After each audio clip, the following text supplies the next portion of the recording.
The Mandalorian is the live-action Disney Plus exclusive show that I'd like to review today. So, update to my Skywalker Saga DLC video, yes, I have now seen the show, and hey, I appreciate the 100+ comments of suggestions on how to pirate the show or stream it illegally, but in the end, I actually just borrowed Disney Plus from a friend, and here we are. I'm way late based on the release date of the show, but it's still something I really want to talk about. All I heard constantly was that, yes, The Mandalorian is so great and yada yada, so I went in expecting that this would be just super high quality. And yes, it was, but what got me was the fact that even with those high expectations set in place, some moments of the show still had me blown away. I was very impressed. So this is basically my first show review, so let's take ourselves chapter by chapter through the journey of The Mandalorian.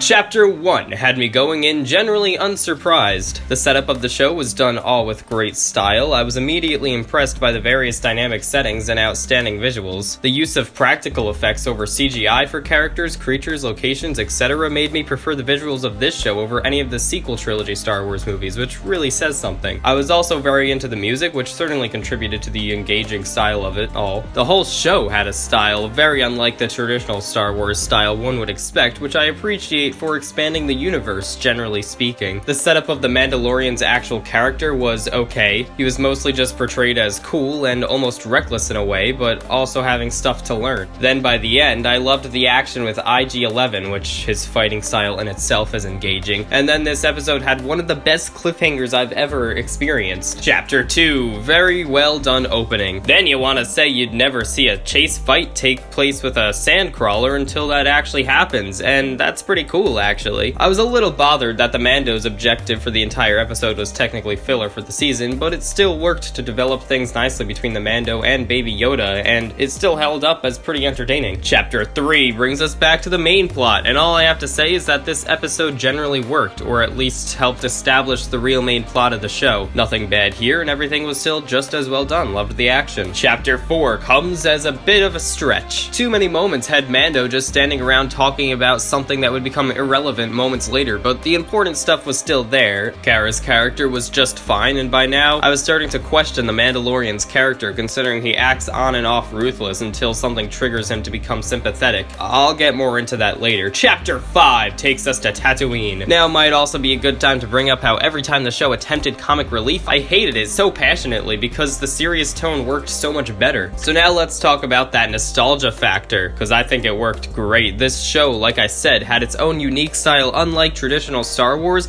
but you revisit some locations, see some creatures or maybe stormtroopers from the OG canon, and it reminds you it's all the same universe, but none of it seems forced, but rather just the way things actually happen to be because it's all in the same galaxy. You know, again, it's better than the sequel trilogy in the sense that the nostalgia is smooth rather than forced. Even the high ground gets a subtle throwback in this show. So this chapter had a pretty neat concept, I thought, although yeah, technically the main story would be the same if it didn't happen. By the end of the episode, I was starting to ask why the final action of the last 3 episodes in a row had to take place at night. Chapter 6 adds more to the Mando's background, so that's good. Meeting the whole crew was neat, I suppose, and then you really just get more good Mandalorian action in yet another location. But the story was engaging, and I'd say it was just good. I was also by now able to piece together that Mando hates droids, most likely because his parents and everyone around him was murdered by a droid when he was a kid, so that worked well. Chapter 7 basically sets up the finale. You just get abruptly sucked back into the main story, again revolving Baby Yoda at the beginning of the episode, so maybe not the smoothest thing. The unraveling story here really worked for me, and I was excited to see how it all end. An overdone cliffhanger did that, and then, well, Chapter 8 happened. This was a pretty disappointing finale for me. The chapter begins completely undermining the end of Chapter 7 by making the Ugnaughts' upsetting death basically irrelevant when IG-11 takes back Baby Yoda immediately. Then once the big battle happens, you're like, okay, cool. But then looks like a good climax already passed, and then you're left with the whole rest of the episode being boring. Wandering around the sewers or whatever, really? The best part was having Mando finally placing his trust into and caring about a droid, IG-11, who essentially saved his life. I feel like Mando taking off his helmet was being being built up through the entire season for us to see his face, but once we see it, it's like, okay. Unfortunately, I felt like after that, they didn't even have to show us his face yet. They could have saved that reveal for a better moment in the next season, honestly. But also more character development. I kind of pieced together, and I think this would be pretty cool if the only reason that he changed his recklessness at the sight of Baby Yoda was not just because he was a cute Baby Yoda, but rather because Baby Yoda was reaching his arm out to him, and he was the same thing, whatever that thing's called, that's basically being an orphan, that the Mandalorian was when he was a kid, and then he put his arm up and reached out to the other Mandalorians, you know? So it's that connection that actually pieces together his character development throughout the show, and that's why he's become more sympathetic. Told you I'd get back to that. Then the very worst part of it all was that the bad guy comes out of nowhere. Quite frankly, when you introduce a villain like that at the very end, who's going to care about him? They just try setting him up as powerful at the last minute, but it's really lame. Then the setup for season 2 was delivered by straight up exposition from the last surviving Mandalorian, but at least it's enough to make me want to see the next season. So there you go, the end. Each chapter serves as an entertaining installation to the full series, and the action, the visuals, the music, and the style, etc., all serve as greatly engaging. I ultimately really enjoyed this show and look forward to more from it. I binged the whole thing in one night, basically, and hey, what an experience. So I'd love to hear what you all thought down in the comments below. That all being said, thank you very much for watching. Please remember to like, comment, and subscribe, and stay tuned for lots more videos coming real soon. Bye-bye.